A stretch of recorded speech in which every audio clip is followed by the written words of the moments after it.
একজন তার চাচাকে জিজ্ঞাসা করলো, চাচা আপনি যে এত টাকা পয়সার মালিক, এটা কিভাবে?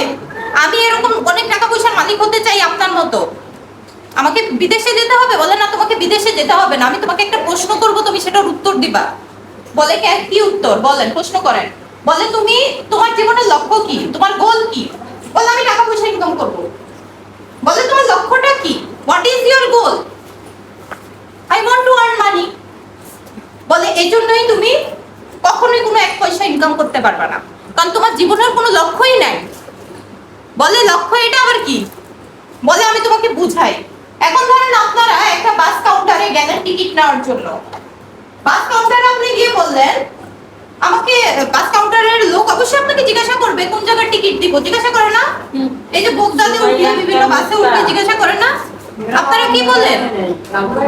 যেখানে ইচ্ছা ওখানে নামিয়ে দিয়েন, যেদিকে ইচ্ছা যেটা হয় এটা বলেন। বাস ড্রাইভারকে বলেন যেটা ইচ্ছা এটা বলবেন। আপনাকে টিকিট দিবে, বলবে হি ইজ ম্যাড, সে পাগল, বলবে না? আপনি কোথায় যাবেন, কোন সময় যাবেন, কোন গাড়িতে যাবেন, কোথায় নামবেন, কোন স্টপে নামবেন, আপনার এটা সেট করা থাকে না মাথায়?